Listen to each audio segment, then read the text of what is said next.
ত্রিপুরা রাজ্য সরকারের উদ্যোগে কৃষকদের উন্নয়নে ন্যূনতম সহায়ক মূল্য ধান ক্রয় করার কর্মসূচি শুভ উদ্বোধনী অনুষ্ঠান। তারিখ 25 জুন 2024, সময় সকাল 10টায়, স্থান মাধববাড়ি সরকারি খাদ্য গোদাম। উদ্বোধক শ্রী সুশান্ত চৌধুরী, মাননীয় মন্ত্রী, খাদ্য, পরিবহন ও পর্যটন দপ্তর, ত্রিপুরা সরকার। সম্মানিত অতিথি শ্রী রাভাল হেমন্ত কুমার, বিশেষ সচিব, খাদ্য ও জনসংভরণ ও ক্রেতা স্বার্থ বিষয়ক দপ্তর। শ্রী অনিমেষ দেব বর্মা, অধিকর্তা, খাদ্য, জনসংভরণ ও ক্রেতা স্বার্থ বিষয়ক দপ্তর। শ্রী শরদিন্দু দাস, অধিকর্তা, কৃষি এবং কৃষক কল্যাণ দপ্তর। প্রধান অতিথি শ্রীমতী মঞ্জু দাস, চেয়ারপারসন, জিরানিয়া পঞ্চায়েত সমিতি। বিশেষ অতিথি শ্রী প্রবীর দাস, ভাইস চেয়ারম্যান, রানীর বাজার নগর পঞ্চায়েত। শ্রী প্রীতম দেবনাথ, ভাইস চেয়ারম্যান, জিরানিয়া পঞ্চায়েত সমিতি। সভাপতি শ্রী রতন কুমার দাস, চেয়ারপারসন, জিরানিয়া নগর পঞ্চায়েত। আমি প্রতিবারই এখানে রবি এবং খারিফ বছরে এই দুটো সিজনের ধান প্রকিউরমেন্ট করা হয় এবং প্রতিবারই আমার প্রচেষ্টা থাকে যে নিজে উপস্থিত থেকে এই কর্মসূচিতে কৃষকদেরকে উৎসাহ প্রদান করা। আপনারা জানেন যে আমাদের সরকার গঠিত হওয়ার পর 2018 সালের আগে সারা রাজ্যে এই ধরনের নিয়ম ছিল না। 18 সালে সরকার গঠিত হওয়ার পর আমাদের যে প্রথম ক্যাবিনেট মিটিং, সেই প্রথম ক্যাবিনেট মিটিংয়ে সিদ্ধান্ত হয়েছিল যে এমএসপিতে সাপোর্ট প্রাইসে খাদ্য দপ্তরের তরফ থেকে এবং কৃষি দপ্তরের সহযোগিতা ত্রিপুরা রাজ্যের কৃষকদের কাছ থেকে ধান ক্রয় করা হবে, যেটা ছিল একটা যুগান্তকারী সিদ্ধান্ত, যেটা মোদীজি আমাদের প্রধানমন্ত্রী স্বপ্ন দেখেছেন যে কৃষকদের আয়কে দ্বিগুণ করতে হবে এবং তারই অঙ্গ হিসাবে প্রতি বছর 2 বার কৃষকদের কাছ থেকে ধান ক্রয় করা, সেই সিদ্ধান্ত আমরা গ্রহণ করি এবং ধারাবাহিকভাবে বছরে 2 বার রবি এবং খারিফ সিজনে এই ধান ক্রয়ের কর্মসূচি চলে আসছে। এবারও সেটা শুরু হয়েছে, আগামী দিনেও সেটা জারি থাকবে। গত 15 তারিখ দক্ষিণ জেলার জুলাইবাড়িতে এবারকার যে সিজনের ধান ক্রয় কর্মসূচি সেটা আমরা শুরু করি। মাননীয় কৃষিমন্ত্রী ছিলেন, অন্যান্য আধিকারিকরা ছিলেন এবং এবারকার আমাদের যে ধার্য মাত্রা আমরা লক্ষ্য রেখেছি, লক্ষ্যমাত্রা সেটা হচ্ছে 15,500 MT, 15,500 মেট্রিক টন। এখন পর্যন্ত আমাদের গতকালকে অবধি যে রিপোর্ট, প্রায় 6,600 উপরে মেট্রিক টনের উপরে ধান ক্রয় আমাদের সম্পূর্ণ হয়ে গেছে। আরো প্রায় আমাদের 20 দিন রয়েছে। 1 মাস ব্যাপী এই কর্মসূচি চলবে, জুলাই মাসের 15 তারিখ পর্যন্ত। আজকে 10 দিন হয়েছে, আরো প্রায় 20 দিন আমাদের রয়েছে এবং আমরা আশাবাদী আমাদের এবারকার সিজনে আমাদের যা টার্গেট, সেই টার্গেট আমরা অ্যাচিভ করব এবং তার থেকে বেশি হয়তো বা কোথাও কোথাও ধান ক্রয় কর্মসূচি সেখানে হতে পারে। যেমন দক্ষিণ জেলায় যে টাইম আমরা স্থির করেছিলাম তার থেকে কিন্তু ডেট আরো বাড়িয়ে দেওয়া হয়েছে। গতকাল সে 2 ডেট শেষ হয়েছে, অর্থাৎ কৃষকরা ধান নিয়ে আসছে, প্রতিদিন যে পরিমাণ কৃষক আসছে সে পরিমাণ ধান গ্রহণ করা যাচ্ছে না, তাই আরো সময় বাড়াতে হয়েছে। তো এটা লক্ষণ যে আগামী 20 তারিখ 15 তারিখ জুলাই মাসের পর্যন্ত যে টাইম আমরা ধার্য মাত্রা রেখেছি, তাতে এখন পর্যন্ত 6,500 MT ধান আমাদের হাতে চলে এসছে, অর্থাৎ 15,000 15,500 যে টার্গেট, সেই টার্গেট থেকে হয়তো আমরা আরো এগিয়ে যাব। এটা আমাদের লক্ষ্যমাত্রা ধার্য মাত্রা রেখেছি এবং আপনারা জানলে নিশ্চয়ই খুশি হবে, যেটা আমাদের পূর্ববর্তী বক্তারা বলছিলেন যে এবার 21 টাকা 83 পয়সা রেটে কেনা হচ্ছে প্রতি কেজি, সেটাকে বৃদ্ধি করে 23 টাকা করা হচ্ছে, যেটা আমাদের প্রধানমন্ত্রী, আমাদের সরকার এবার গঠন হওয়ার পর যুগান্তকারী সিদ্ধান্ত গ্রহণ করেছে। এবং যতই দিন যাবে এই এমএসপি যে প্রাইস সেটা আরো বৃদ্ধি পেতে থাকবে আমাদের দেশে। কারণ কৃষকদের আয়কে দ্বিগুণ করা, কৃষকদের অর্থনৈতিক বুনিয়াদকে শক্তিশালী করা এবং অর্থ সরাসরি কৃষকের কাছে যেন যায়, তার জন্য এই চিন্তা ভাবনা করে রাজ্য সরকার এবং কেন্দ্রীয় সরকার সেই জিনিসটা আমরা ধান প্রকিউরমেন্ট সিস্টেম আমরা চালু করেছি। 3 লক্ষ আমাদের 382 লক্ষ সেখানে কোটি টাকা কৃষকদের পকেটে গেছে সরকার গঠিত হওয়ার পর। এই এমএসপি তে যে আমরা ধান ক্রয় করছি প্রতি বছর দুবার, 382 কোটি টাকা কৃষকদের কাছে দেওয়া হয়েছে। 2 লক্ষ এমপির উপর ধান ক্রয় করা হয়েছে এবং 1 লক্ষের উপর বেশি কৃষক সেখানে বেনিফিটেড হয়েছে। প্রতি বছর দুবার, আজকে যেমন 6,500 উপর কৃষক এবার বেনিফিটেড হয়েছে। কৃষকের সংখ্যা বাড়তে থাকবে। আগামী দিনে সেই ধারাবাহিক প্রক্রিয়া যতদিন আমাদের সরকার আছে ততদিন এই ধান প্রকিউরমেন্ট সিস্টেম সেটা চলতে থাকবে, সেটা কখনো বন্ধ হবে না বন্ধুরা। এটা আমাদের রাজ্য সরকারের, আমাদের মুখ্যমন্ত্রী এবং ক্যাবিনেটের এটা একটা সিদ্ধান্ত যে যতদিন আমাদের সরকার থাকবে এই রাজ্যে ততদিন কৃষকদের কাছ থেকে ধান ক্রয়ের যে কর্মসূচি সেটা আমরা চালিয়ে যাব কৃষকদের অর্থনৈতিক বুনিয়াদকে শক্তিশালী করার লক্ষ্যে। কিন্তু একটা সময় ছিল এর আগে যখন কৃষক সমাজ বিভ্রান্ত করা হয়। কেন্দ্রীয় সরকারকে বলা হতো ধান ক্রয় করতে হবে। কেন্দ্রীয় সরকার বারবার বলতো যে ধান ক্রয় করার দায়িত্ব কেন্দ্রীয় সরকারের নয়, দেশের রাজ্য সরকারগুলোকে ধান ক্রয় করতে হবে। আমরা এমএসপি ঘোষণা করব, আমরা টাকা দেব, রিইনভেস্টমেন্ট করব, কিন্তু সরকারকে ধান ক্রয় করতে হবে। কিন্তু তদানীন্তন সরকার কিন্তু ধান ক্রয় করতো না।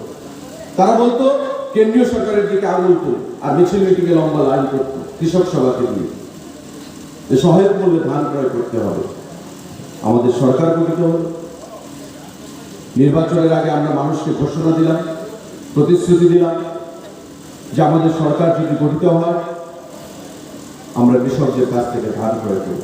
এবং আমি যেটা বলেছি যে প্রথম ক্যাবিনেটে আমাদের যে দুটো গুরুত্বপূর্ণ সিদ্ধান্ত গৃহীত হয়েছিল তার মধ্যে একটা ছিল আগরতলা বিমানবন্দরকে মহারাজা বীর বিক্রমের নামে উৎসর্গ করা, আর দ্বিতীয়টা ছিল আমাদের এমএসপি থেকে ধান ক্রয় করা, সেখানে সহায়ক মূল্যে কৃষকদের কাছ থেকে বন্ধুরা। এতে করে আমাদের রাজ্যে সারা দেশে কৃষক সমাজ উপকৃত হয়েছে, কৃষকদের অর্থনৈতিক বুনিয়াদ যে শক্তিশালী হয়েছে। মোদীজির যে স্বপ্ন যে সারা দেশে কৃষকদের আয়কে দ্বিগুণ করা, যারা লক্ষ্মী আমাদের অন্নদাতা, অর্থনৈতিকভাবে তারা যদি স্বাবলম্বী না হয়, ভারতের অর্থনীতি কৃষি নির্ভর অর্থনীতি, সে অর্থনীতি ভেঙে পড়বে। তাই কৃষকদেরকে আমি যদি সক্রিয় সহযোগিতার ভিত্তিতে সরকার যতদিন থাকবে ততদিন এই প্রক্রিয়া চলতে থাকবে বন্ধুরা। শুধু তাই নয়, পিএম কিষাণ 2000 টাকা বছরে 6,000 টাকা অ্যাকাউন্টে চলে যাচ্ছে। চিন্তা ভাবনা চলছে হয়তো আগামী বাজেটে তার প্রতিফলন হতে পারে। আগামী দিনে এই পিএম কিষাণের অর্থ আরো 2,000 টাকা কিভাবে বৃদ্ধি করা যায়। শুধু 3 বার নয়, আরো 1 বার 4 বার বছরে এই টাকা কিভাবে প্রদান করা যায়, আরো 2,000 টাকা কি করে বৃদ্ধি করা যায়। কৃষকদের অর্থনৈতিক বুনিয়াদকে শক্তিশালী করার লক্ষ্যে জন্মলগ্ন থেকে কৃষি, ধানের মধ্যে কৃষি চাষ, সেখানে ধান চাষ করা থেকে শেষ পর্যন্ত যতক্ষণ না পর্যন্ত সেই ধান মাঠে এসে হারভেস্টিং হবে, কৃষক ধান কেটে বিক্রি পর্যন্ত সরকার তাদের পাশে রয়েছে বন্ধুরা। এবং এবারকার সরকার গঠিত হওয়ার পর আমাদের প্রধানমন্ত্রী 23টা ক্রপে সেখানে এমএসপি ঘোষণা করেছেন। 7টা, 8টা, 10টা, 12টা ক্রপ ছিল, এবার 23টা ক্রপে নতুন করে এমএসপি ঘোষণা করেছে। এই সাপোর্ট প্রাইসে আমি ধান ক্রয় করব এবং আগামী দিনে কৃষকদের অর্থনৈতিক বুনিয়াদকে আমরা শক্তিশালী করবো বন্ধুরা। আমাদের রাজ্যে গত 2 বছর ফলন আমাদের যা টার্গেট ছিল, বৃষ্টি, অকালে বৃষ্টি, ঝড় তুফান, বিভিন্ন প্রাকৃতিক কারণে ফলনটা অনেকটা কম হয়েছে। তাই আমাদের যা লক্ষ্যমাত্রা ছিল আমরা সেই লক্ষ্যমাত্রায় পৌঁছতে পারিনি। রাজ্য সরকার, এখানে ডাইরেক্টর এগ্রিকালচার আছেন, উনি বলতে পারবেন যে গত বৃষ্টিতে অনেক কৃষকের আছে মাঠের মধ্যে, সেখানে ধান জলের তলায় চলে গেছে। হয়তো টার্গেট ছিল যে আমার 10 এমটি ধান আসবে, হয়তো ধান এসছে 5 এমটি বা 4 এমটি, অর্ধেক ফলন হয়েছে। সেই সমস্ত কৃষকদেরকে আর্থিকভাবে সহযোগিতা করার জন্য প্রায় 18,000 হেক্টরের উপর যে ক্ষতি হয়েছে, রাজ্য সরকার থেকে খুব শীঘ্রই তাদেরকে আর্থিক প্যাকেজ ঘোষণা করা হয়েছে এবং তাদেরকে অর্থনৈতিকভাবে শক্তিশালী করার জন্য তাদেরকে সহযোগিতার হাত বাড়িয়ে দেওয়া হবে। গত সিজনে এই অতিবৃষ্টির কারণে, অকালে বৃষ্টির কারণে, তুফানের কারণে, প্রাকৃতিক দুর্যোগে অনেক কৃষক ক্ষতিগ্রস্ত হয়েছেন। ধান, সবজি, তাদেরকে অর্থনৈতিকভাবে সহযোগিতা করার জন্য রাজ্য সরকার সিদ্ধান্ত নিয়েছে এবং খুব শীঘ্রই কোনো কর্মসূচির মাধ্যমে এই যে 18,000 হেক্টরের উপর যে কৃষকের ফলন নষ্ট হয়েছে, তাতে কৃষকদেরকে অর্থনৈতিক যে অনুদান, সেই অনুদান রাজ্য সরকারের থেকে প্রদান করা হবে। সুতরাং জন্মলগ্ন থেকে শুরু করে, কৃষিকাজ থেকে শুরু করে, কৃষকের আমাদের শেষ পর্যন্ত পাশে থেকে কৃষকদেরকে কিভাবে সহযোগিতা করা যায়, তার জন্য এই সরকার বদ্ধপরিকর এবং আগামী দিনে সেই দিশা এই কাজ চলবে। আমাদের রাজ্য সরকার আমরা সিদ্ধান্ত নিয়েছি যে এই এমএসপি রেটে যে আমাদের যে ধান ক্রয় করা, সারা রাজ্যে প্রতিটা ব্লকে আমরা সেটা করব। আমাদের এখানে প্রতিবার এই মাধববাড়ি সেন্টারে আমি নিজে ব্যক্তিগতভাবে উপস্থিত থেকে এই কর্মসূচিতে সামিল হই। আমাদের পার্শ্ববর্তী খয়েরপুর যে মঞ্চ রয়েছে আমাদের ওল্ড আগরতলাতে, সেখানেও একটা ঢাকা প্রকিউরমেন্ট সেন্টার রয়েছে। প্রতিবারই আমাদের 1000 থেকে 1200 এমপির মধ্যে ধান এই মহকুমা থেকে সেখানে ক্রয় করা হচ্ছে এবং এতে করে আমাদের যে পঞ্চায়েতগুলো রয়েছে, বিশেষ করে এই এলাকার, প্রতিদিন বিভিন্ন পঞ্চায়েত থেকে এখানে কৃষকরা আসেন, তাদের ধান নিয়ে সেই ধানগুলো এখানে বিক্রি করা হয়। আমি আপনাদের প্রত্যেকের কাছে আহ্বান জানাবো, প্রতিটি কৃষক ভাইদের কাছে আহ্বান জানাবো যে আপনাদের আর্থিক বিকাশের লক্ষ্যে কেন্দ্রীয় সরকার, রাজ্য সরকার যৌথভাবে এই সিস্টেম আমরা চালু করেছি, যাতে কৃষকদের কাছে আমরা অর্থ দিতে পারি। আপনাদের মাথায় রাখতে হবে, আমাদের রাজ্যে যে পরিমাণ ধান উৎপন্ন হয় এবং সেই ধান থেকে যে পরিমাণ চাল উৎপাদিত হয়, তার 10% কিন্তু আমরা ক্রয় করি না। সারা রাজ্যে রবি এবং খারিফ সিজনে দুবার যে পরিমাণ ধান উৎপন্ন হয় এবং ধান থেকে যে পরিমাণ চাল সেখানে তৈরি হয়, তার 10% কিন্তু আমরা প্যাডি প্রকিউর করি না। চলে যায় কৃষকদেরকে কথা বলে তাদের সাথে ধানটা তাদের থেকে নিয়ে নেয়। আর কৃষক ভাইরা মনে করেন যে মিডলম্যান আমার বাড়িতে এসছে, সমস্ত কিছু আমাকে দিচ্ছে, অ্যাডভান্স টাকা দিয়ে দিচ্ছে, আমি ধানটাই তার কাছে দিয়ে দিই, আমার পরিশ্রম কম হবে। দেখুন, এটা একটা সরকার, এটা জনমুখী সরকার। আমরা সিদ্ধান্ত না নিলেও পারতাম। আপনারা যদি মিডলম্যানের কাছে ধান বিক্রি করে খুশি থাকেন, তবে আমাদের ধান ক্রয় করার কোনো সিদ্ধান্ত নেওয়ার প্রয়োজন ছিল না। কিন্তু আমরা উপলব্ধি করতে পেরেছি, আমাদের সরকার উপলব্ধি করতে পেরেছে যে মাঠ ফাঁকা রয়েছে, একবার ধান উৎপন্ন হলে দ্বিতীয়বার কৃষক ইন্টারেস্ট হারিয়ে ফেলছে ধান উৎপন্ন করতে, কারণ তার একটা খরচা হয়। অনেক কৃষক সেই খরচাটা সুদের টাকা দিয়ে মহাজনের কাছ থেকে তার ধান উৎপন্ন করতে হয়। রাজ্য সরকার ধান ক্রয় করবে না। আপনি বাজারে যদি বিক্রি করতে পারেন আপনি করেন, অনেক কম দামে, রাজ্য সরকার সেটা করবে না। যখন থেকে সরকার ঘোষণা করলো যে আমি ক্রয় করব ধান, তখন থেকে ওই ফরিয়ারা, মিডলম্যান, তারা ধানের দামটা বৃদ্ধি করে দিল। কিন্তু আগে কিন্তু সেটা করেনি। আমরা ফরিয়াদের বিপক্ষে নই, সবাইকে বাঁচতে হবে। কিন্তু রাজ্য সরকার যে টার্গেট দিয়েছে, রাজ্য সরকারকে সেই টার্গেট ফুলফিল করতে দিন। বাকি ধান আপনি ক্রয় করুন, কারণ আমাদের লক্ষ্য যেটা, এবার ধরুন 15,500 এমটি আমরা ধানের লক্ষ্যমাত্রা নিয়েছি, আমরা কোটাটা কমপ্লিট করতে দিন। ধৈর্য রাখুন। আরো আপনাদের কাছে প্রায় 6 লক্ষ এমপি ধান থাকবে, 6.5 লক্ষ এমপি ধান থাকবে, সেই ধান থেকে আপনারা ক্রয় করুন। কিন্তু রাজ্য সরকারের যে প্রচেষ্টাটা সেটা যেন বাধাপ্রাপ্ত না হয়, সেই জিনিসটা আপনারা মাথায় রাখবেন।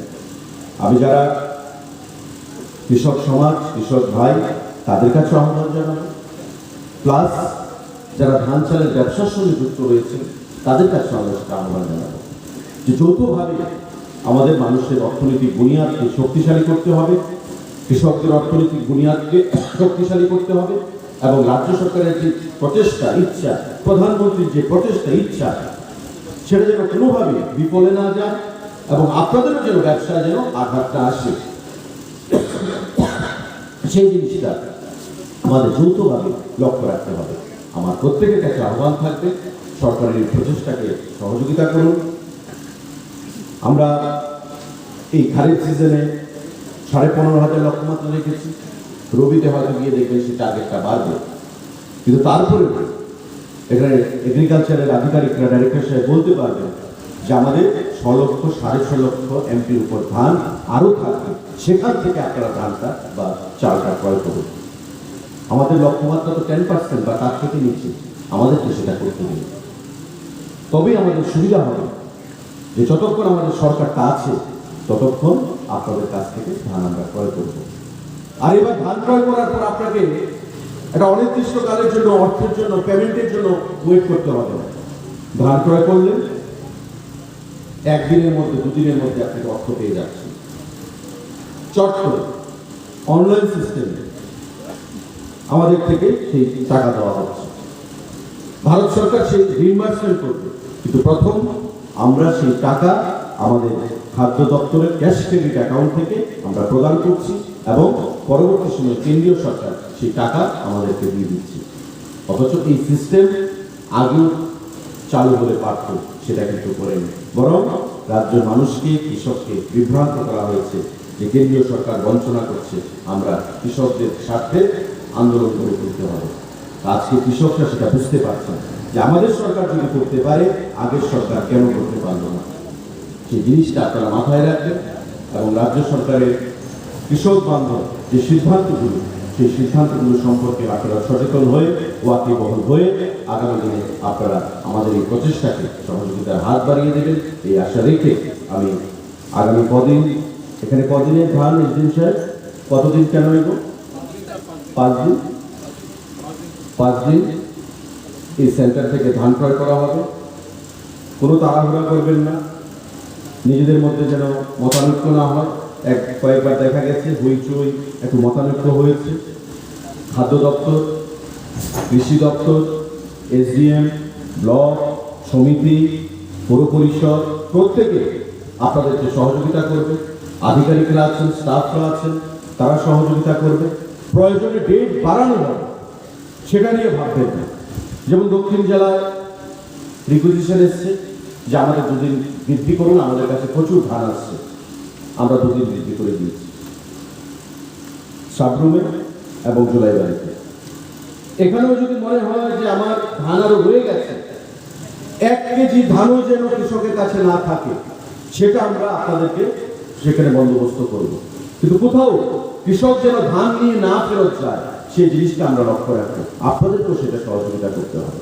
প্রয়োজনে ডেট বৃদ্ধি করে দেব, কিন্তু তাড়াহুড়া নয়, আরামসে আস্তে ধীরে আপনারা ধান বিক্রি করবেন। যারা খাদ্য দপ্তরের আধিকারিকরা আছেন, কৃষি দপ্তরের সঙ্গে কাজ করছে, এসডিও অফিসের স্টাফ রয়েছে, প্রত্যেককে আমি আহ্বান জানাবো কৃষকদের সঙ্গে ভালো ব্যবহার করে তাদেরকে ধান যে বিক্রয়, তাতে আরো উৎসাহ প্রদান করুন, যাতে করে আরো ধান বৃদ্ধি পায় এবং আগামী দিনে আমাদের টার্গেট সেটা যেন আমরা অ্যাচিভ করতে পারি। সবাইকে নমস্কার জানাই, ভালো থাকবেন, সুস্থ থাকবেন।